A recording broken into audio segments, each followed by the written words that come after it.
if I told you had $1 million on the 49ers to win the Super Bowl, then you would be thinking along the lines of you're now invested.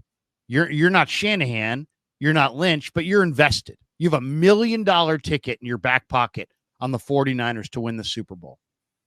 And John Lynch comes up to you and says, Chase, I can add one player either in a minor trade or a free agent signing of whoever's still on the market. Nothing crazy. I can't add Chris Jones. I can't put Mahomes on the team.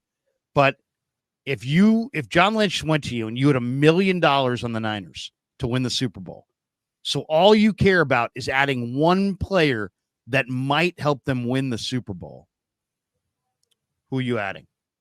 Who do you want to add to this group to potentially win the Super Bowl? And I bring this up because, there are, most of the free agents are signed, but there's a bunch of good DNs, there's a bunch of good safeties, and there's a guy that I brought up last night on a stream that I want to throw your direction as well. But I mean, Yannick Ngakoue, Carl Lawson, Jerry Hughes, Shaq Lawson, Emmanuel Ogbah, they're all out there. They've all had 6 sacks at least in the last, 1 year with at least 6 or more sacks in the last 5 years or so. And then there's Justin Simmons, who made the Pro Bowl as a 30-year-old safety. He's also been an All-Pro or second-team All-Pro. There's other safeties out there, including Quandre Diggs, Jamal Adams, Eddie Jackson, Micah Hyde. And then there's also thinking outside the box. So you can add one player and you got $1 million ticket on the Niners. So you're invested in seeing them win it all. What player do you want to add to their mix?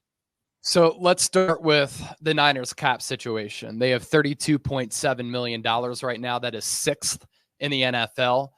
Next year, the 49ers are in the bottom third with cap space. So they have a little bit of financial flexibility. They can use that money and exhaust that salary cap space right now to improve their team. You can also roll that money over from year to year, which is what they probably will do, right? That's what they prefer to do. And that's the flexibility that I talk about, because next year you don't have a lot of cap space at all. Now you can restructure contracts, make cuts, make trades, hand out contract extensions, give out guaranteed money, pull off financial gymnastics in order to create cap space. But that's a lot of money right now. And the Niners don't need to use $32.7 million in cap space right now. So they could roll that over from year to year. And that's the flexibility that they have. I'm going to give you 2 players that I think really move the needle. One is a trade target and one is a free agent acquisition. And then third thoughts on a different position group. I'm taking out a pen. I'm taking out a pen. I'm writing this down. All right. Chase Senior's two additions. Here are the receipts. So $1 million ticket on the Niners to win the Super Bowl. I look at this entire team. I'm good at quarterback. I'm good at running back. I'm good at wide receiver, tight end, linebacker, and corner. I'm very confident in those position groups. If I make a trade for somebody, I am trading for Tristin Wirfs, the offensive tackle for the Tampa Bay Buccaneers, who is currently a left tackle, but he has played right tackle, and he did that early in his career coming out of Iowa, protecting Tom Brady's front side, and then he moved to Tom Brady's backside as far as the protection. This is an elite player who's still young. You trade for him now. It drastically improves your offensive line, which I think is the biggest weakness on this team and has been over the last couple of years. He can play right tackle right away. He then makes your right guard spot better on the right side, and you can go with John Feliciano, Spencer Burford, Dominic Pooney there. You have a couple of options at center. Aaron Banks and Trent Williams, while playing together, have given up 1 sack on the left side. And this helps you through the pass. This helps you in the ground game. And we know that Trent Williams is getting a little bit older.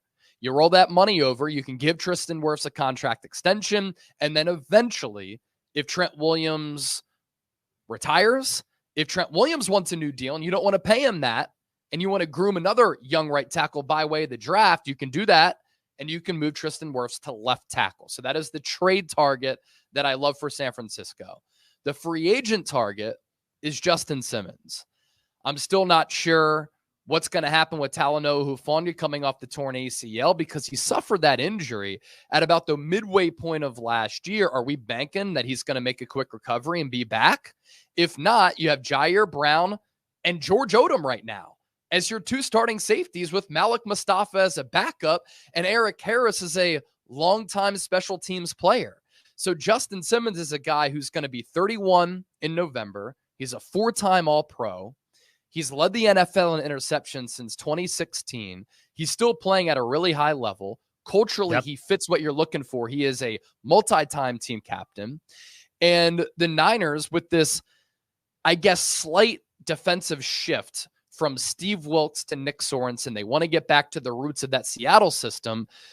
There were some rumblings that maybe they were going to move on from Talanoa Hufanga after 2024 because of price and because of scheme fit. They hide him sometimes and have him playing around the box because he's not a good coverage safety. And they've looked into center field ball hawking types of safeties. That's what Justin Simmons is, and I don't think he's going to cost all that much money. So Tristin Wirfs trade target, Justin Simmons free agency target, and then I agree with you as far as the third point of what I want to make, defensive end. You brought up a couple of names there. Nick Bosa and Leonard Floyd are proven commodities. Every other edge rusher on this team is an unproven commodity. Yetur Gross-Matos, we're not sure what he is. Drake Jackson coming off a pretty severe knee injury and hasn't practiced since that knee surgery last year. And he has never really established himself. He's never really done anything. Like, he's had flashes and the ability is there, but he's never really strung it together consistently. Yeah. And then you have Robert Beal, who I have no idea what I'm going to get from Robert Beal. So you bring in one of those edge rushers who is experienced, who has pass rushing chops they've produced, and that could just make your edge rusher spot a little bit more deep. You know, that's why I love having you on, because you can think through these things and come up with great answers. Those are all great answers. Wirfs, Simmons, and you're not naming an edge rusher, but just some edge rusher potential. Emmanuel Ogbah, Yannick Ngakoue. Those are the two players that kind of stand out. Carl Lawson, you mentioned. Yeah, Carl Lawson, who's had some injuries, but if he checks out physically, he might be a good name. I was on with Dieter last night. He threw out a guy. Now, Dieter went to Missouri, so you got to remember that. And he threw out Marcus Golden. And Marcus Golden has been a good pass rusher in Arizona, in New York. He's been around the league. All the guy does is burn the edge. It seems like he can play 2-point stance, 3-point stance. He just hunts quarterbacks off the edge, especially in the wide nine. I love the idea of adding a guy like Marcus Golden, or at least somebody with that kind of motor, because this motor is just amazing. I love your Simmons pick, but you know what? The more I think of that, the more I think, the way the NFL is changing, it's changing right before our eyes. And we need to stop looking at safeties at safety and start looking at corners at safety, because it's more of a coverage game than ever. I think I'd be happy just with the corner depth with Isaac Yiadom and Luter and all those guys, maybe playing Renardo Green at free safety. So I'll stay away from Simmons and just go internally at safety and see if I can slide a corner over there. But I love Marcus Golden would be my edge rusher.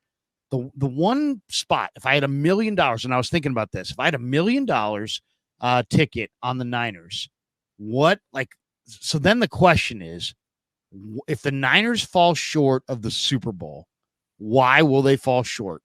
Right. And that's kind of like that's like my thinking, okay, if they don't get there this year. Now, you mentioned the O-line, and some people believe, it'll be because the O-line disappointed them and a guy like Wirfs could help.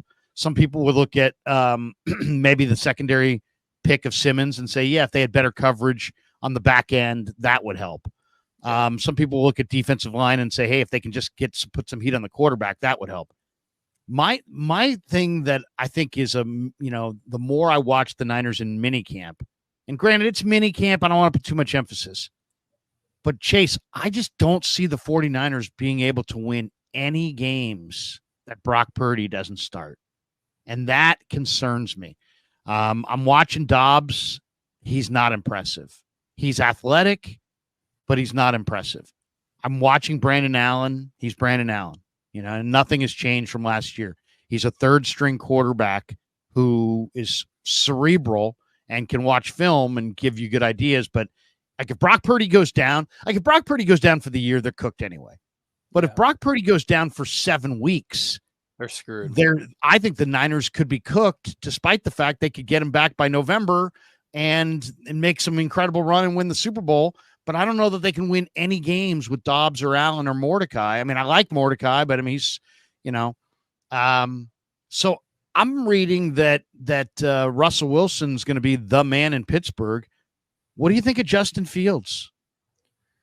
What do you think of Justin Fields in Shanahan's system? Because I look at it this way. The only way the Niners don't win the Super Bowl would be probably one, I would say there's 3 or 4 reasons. One of them is that Brock Purdy goes down and they have to lean on Josh Dobbs or Brandon Allen, and they don't win any games. And then Brock comes back, but they're out of the playoff race and they don't make the playoffs. They don't qualify. If he's going to miss 6 or 7 games, I need somebody who can go 3-3, 3-4.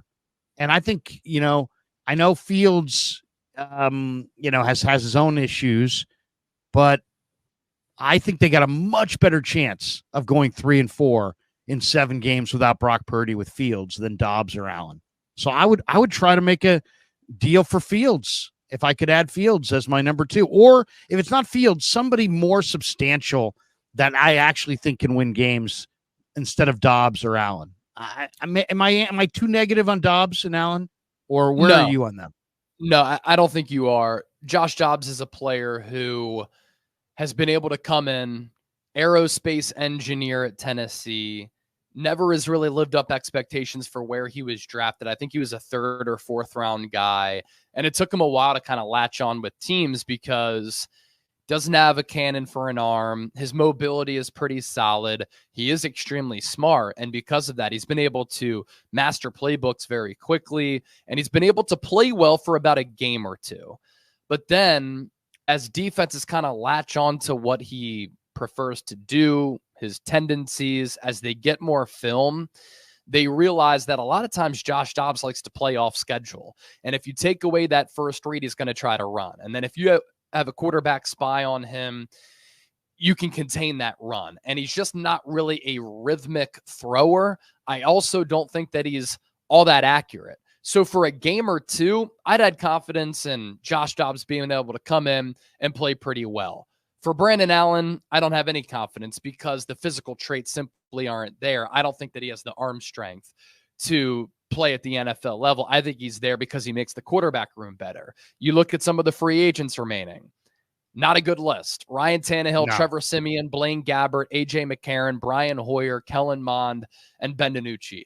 Of that group, with the team that's ready to win a Super Bowl, where you could run the football a lot still and scheme up some good stuff there and then make his job easier through the pass game, I'd go Ryan Tannehill, but I'm not sure how much he really moves the needle. You can run a little RPO. He certainly has that athleticism there. He's won a lot of games as the quarterback of the Tennessee Titans, but as a thrower, he just can't drop back and chuck it 30 to 40 times. Justin Fields is a player who has, I believe, still untapped potential, insane physical gifts as a runner, really strong arm. My issues with him, touch, accuracy, processing. That's what has made Brock Purdy so good, and that's what's made Brock Purdy such a good fit in Kyle Shanahan's offense, because he can really anticipate, read, and process, and that just allows him to make quick decisions with the football, and he's very, very accurate. My biggest thing with Justin Fields is the waning accuracy. He is a career 60.3% guy. He misses layups time and time again. As a rookie, sub 59%. Year 2, 60.4%. Last year, 61.4%. So he's never really made those big strides as far as the accuracy goes. He's never really had great offensive systems or great offensive play callers. So if you have trust in Kyle Shanahan to develop a quarterback, it's for him to develop a player like Justin Fields who you can do a lot of things with. But I think that Shanahan would be driven crazy by Justin Fields just missing easy throws time and time again. But the potential there is what's intriguing. That's why the Niners brought in Sam Darnold. That's why there were some Zach Wilson rumors, because Kyle Shanahan's system can maximize the quarterback spot. And then let me throw this name out there as far as a trade candidate goes. The Browns brought in Jameis Winston. Dorian Thompson-Robinson is a player who I liked in the pre-draft process, who's a dual-threat guy who I think could be pretty good. The Niners brought him in pre-draft 2 years ago, and he's now QB3. And it wouldn't cost that much to trade for a QB3. So that's a guy that I would look at too. Yeah, I mean, it is interesting, but Dobbs makes me nervous, and Fields in this offense, to me, it's, I just don't want to get to November and be like, well, you know what? If Purdy hadn't gone down for that 5-week period, and then take a look at Philly, who's I consider them, even though Detroit and Green Bay are right there, I consider Philly to be the Niners' number one competition in the conference. If it's week 1 and Purdy goes down for 6 weeks and Jalen Hurts goes down for 6 weeks, who's more screwed? The Niners. The Eagles have Kenny Pickett and Tanner McKee and Will Grier. And the Niners have Josh Dobbs, Brandon Allen, and Tanner Mordecai. So, I mean, if Kenny Pickett could get a second shot in Philly as a former starter with Pittsburgh, and it's not a distraction in Philly, why? Because some would say, Fields there would be a distraction. I don't give a crap about distractions. I care about winning football games, and I'd rather have the best backup quarterback I could possibly have. And they didn't win last year with Darnold, but I felt like they could have won some games. I just don't get that feeling watching Dobbs and Allen that they could win games. I think if they lost Purdy for a month, they might lose all 4 games. Yep. And here's the thing too, Kenny Pickett, he's had a good spring for what it's worth. He started a lot of games. You at least know what he can do, right? And then the Eagles' third quarterback, Tanner McKee, is actually pretty solid. A lot of people might be familiar with him in the Bay Area. Yeah. He played at Stanford, but the offensive system there was a joke because that program the last few years under David Shaw was a joke. But he's the touch 6'6" and accurate. Exactly. And he actually moves pretty well. Last year in the preseason, the touch and accuracy and anticipation that he had toward the sideline was very, very impressive. Honestly, Larry, this might sound crazy to some. It doesn't sound crazy to me. If Brock Purdy were to go down in training camp and he's out for an extended period of time, I'm making a call to Tom Brady. I'm trying to convince him to come out of retirement. He said a couple of months ago, if a team were to call me, I would think about it. And that stance has kind of changed for him. He first said, I'm retiring, I'm done. And then there's this segment that I saw on the internet in which he's getting a haircut, I believe. And he's asked by the barber, would you come back? And he said, I would entertain it. And Tom Brady is still in impeccable shape. I know that he's older, but he cares. He's going to put in the work. It's an opportunity for him to come back to the team that he grew up rooting for. He idolized Joe Montana. He was at the stick for the Joe Montana to Dwight Clark, the catch. And he grew up rooting on the Niners. And San Francisco, was interested in him before he signed with the Tampa Bay Buccaneers. And that's a quarterback who would be surrounded by really good weapons, an opportunity to play for Kyle Shanahan, who he respects, and he can chase a Super Bowl, which would be an incredible story. And I was watching his interview with Colin Cowherd earlier this week. By the way, I think Brady's going to crush it in the broadcast booth. Very smooth, very, very smooth, really good recall. And he just is a seasoned speaker who transitions really well. I think he's going to be outstanding with the stories that he's able to tell. But I think he's going to work for those reasons. But also he said, I don't want to let the people at Fox down. I want to be as good as possible. I want to be great at this. He wants to be great at everything. So the drive and the work ethic is also there. I'd make the call to Brady. Yeah. That is really, really interesting. By the way, did you see the pictures of Tom Brady at the combine and his face and now his face? I mean, it's crazy. Has he had work done? I mean, what would you I mean, how many guys look noticeably younger and better and leaner and in better shape at 50 or whatever, 40, whatever he is, 46, 47, 48, than they do at 23. So I'm a pretty big health nut. That's wild. Yeah, I'm a big health nut. I think there's something to be said when you're fresh out of college on the college diet and you have no insight and no knowledge of nutrition and You're taking care of your pounding body. Lucky Loggers and you're Exactly. And you're eating cheap shitty pizza. food, right? Tom Brady is notorious for launching the TB12 method, pliability, working avocado with ice cream. Yeah, avocado ice cream, which I've tried. It wasn't bad because the dates in it actually make it pretty good, but he's invested so much money and time into his body. And I just think that he takes health more seriously. So I think there's something to be said for once you have knowledge on nutrition, you can kind of reverse age or at least look a little bit younger. He clearly takes better care of himself now as compared to then.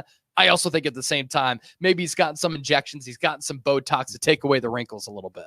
Yeah, I mean, come on. He looks downright awesome right now.